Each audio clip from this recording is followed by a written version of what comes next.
ازيكم عاملين ايه؟ يا رب تكونوا بخير. النهاردة حابة اتكلم معاكم عن سر من اسرار الناجحين وهو الروتين. بس كالعادة قبل ما نبدأ جهزوا مشروبكم المفضل واقعدوا في مكان هادي ومريح وتعالوا نسمع سوا. اغلبنا لما بنسمع كلمة روتين اول حاجة بتيجي في بالنا هي الملل، الزهق، او ان مفيش حاجة جديدة في يومنا هتحصل. بس احنا يمكن نكون ظالمين الروتين شوية، لان احنا حياتنا لو كانت من غير روتين عمرنا ما هنعرف نعمل حاجة، ولا عمرنا حتى هنقدر نستمر في حاجة. فالروتين مهم جدا. الروتين ده مش مجرد جدول ممل احنا بنمشي عليه كل يوم، بالعكس ده هو سر النجاح في أي مجال هتدخليه في حياتك. وعدي معايا بقى الحاجات الحلوة اللي هتحصل في يومك لو كان عندك روتين. أول حاجة الروتين هينظم يومك، ولما يومك يكون منظم ده هيقلل جدا من القلق والتوتر اللي عندك، فهتبقي مرتاحة نفسيا. ده غير بقى ان لما بيكون عندك خطة واضحة ليومك عمر وقتك ما هيضيع، ولا هتقعدي حتى تفكري المفروض اعمل ايه بعد كده، لان كل حاجة هتبقى واضحة قدامك، فهتخلصي حاجة وتدخلي على الحاجة اللي بعديها على طول من غير تضييع وقت او من غير تفكير كتير. وده زي ما قلتلك هيقلل التوتر والضغط النفسي جدا عليكي. ده غير بقى ان الروتين هيساعدك انك تحققي اهدافك. النجاح مش بيجي كده بالحظ ولا بيجي مرة واحدة، النجاح بيجي من تكرار العادات اليومية الصغيرة. فالروتين هينظم لك حياتك وهيخليكي تلتزمي بالخطوات دي في وقتها المحدد. في مقولة قرأتها مرة بتقول مجهود منظم أو مجهود مرتب بتساوي عائد مضاعف. يعني كل لما هتعملي مجهود أو هتشتغلي بطريقة منظمة النتيجة النهائية بتاعتك هتبقى مضاعفة. واللي هيخليكي تقدري تعملي المجهود المنظم ده أو اللي هيرتبهولك أصلا هو الروتين. وكل كوم بقى وان نومك وصحيانك هيكون في ميعاد ثابت كل يوم ده كوم تاني لوحده.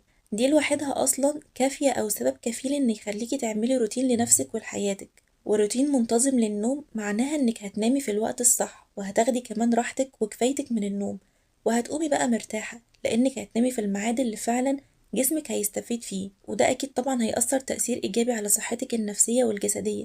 وهو ده بالظبط اللي احنا عايزينه، وهيبقى فيه توازن في حياتك.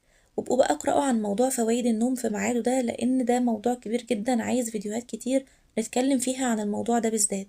كمان لما يكون عندك روتين تدريجيا هيختفي من حياتك التسويف والمماطلة، لأنك خلاص هتكوني عودتي نفسك على روتين معين، فهتكوني تلقائيا ملتزمة بالحاجات اللي وراكي، ومش هتبقي بقى مجبرة كل مرة انك تحاربي مع نفسك علشان تقومي تعملي الحاجة اللي وراكي. لا، انت دماغك هتكون اتبرمجت خلاص من كتر ما انت عودتيها ان هي تعمل الحاجة دي في الوقت ده. ومجرد ما تلتزمي بالروتين ده كل يوم حتى لو كانت حاجات بسيطة او روتين بسيط هتحسي بالإنجاز وهتبقي مبسوطة جدا من نفسك، وده أكيد هيزود ثقتك في نفسك مع الوقت. وأصلا لو جينا لاحظنا كده هتلاقي إن الروتين ده أصلا أساس حياتنا. ولو خدتوا بالكم كده هتلاقوا إن احنا ربنا بيعودنا إننا يكون في روتين في حياتنا، علشان كده احنا كمسلمين كل يوم عندنا الصلاة في ميعاد ثابت، ما ينفعش نتأخر عنه أو ما ينفعش نجمعه أو نسيبه. فهي نفس فكرة الروتين. وعلشان كده لو عايزة فعلا تقدري تعملي روتين لحياتك صلي الصلاة في وقتها. هي دي السر. لو قدرتي على نفسك وقدرتي تنظمي صلاتك وتواظبي عليها من غير أي تأخير أو من غير أي حاجة تعطلك، وقتها هتقدري تمشي على أي روتين ثابت في حياتك. وعامة أي حد عايز يظبط حياته لازم الأول يظبط صلاته، لأن مجرد ما الصلاة بقت تمام وفي ميعادها من غير ما نأخرها أو من غير ما نجمعها وقتها حياتكم كلها هتبقى تمام. فأول خطوة علشان تقدري تعملي روتين لنفسك هي الصلاة في وقتها. حط دي أول قاعدة كده في دماغك وأوعدك إن الباقي هيبقى سهل جدا. وتاني حاجة بقى علشان تقدري تعملي روتين صح لحياتك هو إنك تحددي أولوياتك. شوفي إيه اهتماماتك في الحياة. إحنا أكيد اهتماماتنا كلنا مختلفة عن بعض، فشوفي إيه أهدافك، إيه الحاجات اللي مطلوبة منك في يومك. وكمان حاجة مهمة قوي قوي، اكتبي قائمة كده بكل حاجة بتضيعي فيها وقتك، أو أي عادة سلبية عايزة تتخلصي منها، زي مثلا إنك بتمسكي التليفون كتير أو بتضيعي وقت في حاجات مش مفيدة. شوفي إيه الحاجات اللي عايزة تعمليها وحدديها، ونفس الكلام بقى على الحاجات اللي عايزة تتخلصي منها كمان اكتبيها. وابدأي بقى نظمي جدول مواعيدك على حسب اهتماماتك. وفي هنا حاجة مهمة هتفرق جدا في يومك لو عملتيها، وهي إنك تعملي لنفسك روتين صباحي، وده بيكون في أول ساعة بس من يومك أول لما تصحي، لأن أول ساعة دي مهمة جدا وبتفرق في إنتاجيتك طول اليوم. قسمي الساعة دي إنك أول لما تصحي ما تمسكيش التليفون أبدا، خدي 5 ثواني كده تفوقي فيهم واحمدي ربنا إن هو اداكي فرصة جديدة أو اداكي يوم جديد. وبعدين قومي اتوضي وصلي وقولي أذكارك، واشربي كوباية مية الأول قبل ما تاكلي أي حاجة، لأن احنا واحنا نايمين جسمنا بيفقد المية اللي فيه كلها. فضروري جدا تشربي مية أول لما تصحي من النوم. وبعدين بقى اقعدي اكتبي أهدافك النهاردة أو هتعملي ايه في يومك النهاردة، وكل حاجة طبعا حاولي تحدديها بوقت. يعني مثلا ممكن على سبيل المثال تقسمي يومك كده: أول حاجة الفترة الصباحية، ودي الحاجة اللي هتكوني محتاجة فيها تركيز وانتي بتعمليها، لأن طبيعي في أول اليوم التركيز بيكون عالي. وبعدين بعد الظهر استراحة مثلا، أو تاكلي حاجة صحية تديكي طاقة، أو تشربي مثلا فنجان قهوة. وبعدين تعملي الحاجة اللي محتاجة تركيز أقل شوية.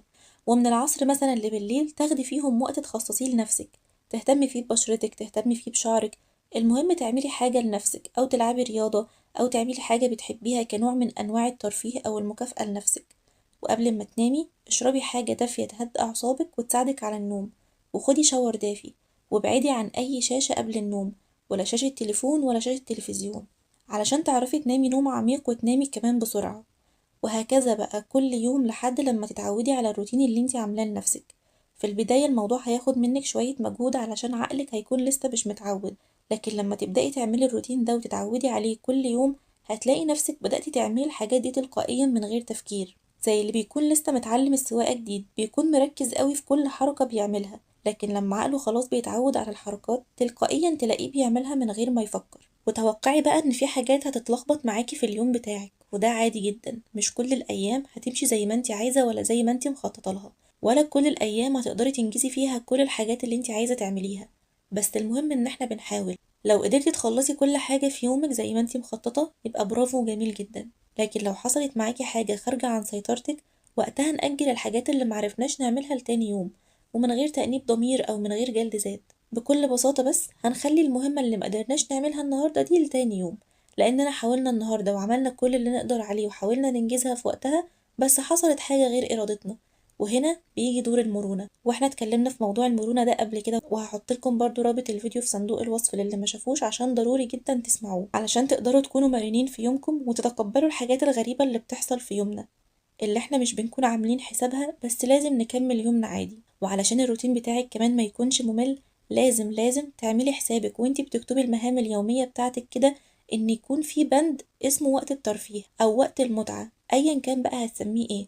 علشان الروتين بتاعك ده يكون ممتع لازم يكون في وقت للحاجات اللي انتي بتحبيها. يعني مثلا لو كنتي حارمة نفسك طول اليوم من انك تمسكي التليفون، ممكن تخلي المكافأة بتاعتك انك تخصصي وقت لنفسك تمسكي في التليفون تتفرجي على حاجة بتحبيها، او مثلا تاكلي أكلة بتحبيها، او تشربي حاجة بتحبيها، او يمكن تنزلي حتى مع اصحابك. المهم اعملي حاجة بتحبيها. عقلنا بيرتبط جدا بموضوع المكافأة ده، وهتلاقي نفسك عايزة تخلصي المهام اللي وراكي علشان تروحي بسرعة للجزء الممتع أو الجزء المسلي في اليوم بتاعك. وطبعا في أدوات كتير بتسهل عليكي تنظيم اليوم بالساعة وبتبعتلك إشعارات كمان تفكرك بالحاجات اللي وراكي، زي مثلا جوجل كالندر أو نوشن. دول هيساعدوكي جدا إنك تنظمي اليوم بتاعك بسهولة. وما تنسيش بقى في آخر كل أسبوع تقيمي التقدم بتاعك، ومثلا لو لقيتي نفسك عملتي كل اللي وراكي بنسبة 80% أو 85%، ساعتها تدي لنفسك مكافأة كبيرة شوية. ولو ما وصلتيش للنسبة دي يبقى مش هيكون في مكافأة.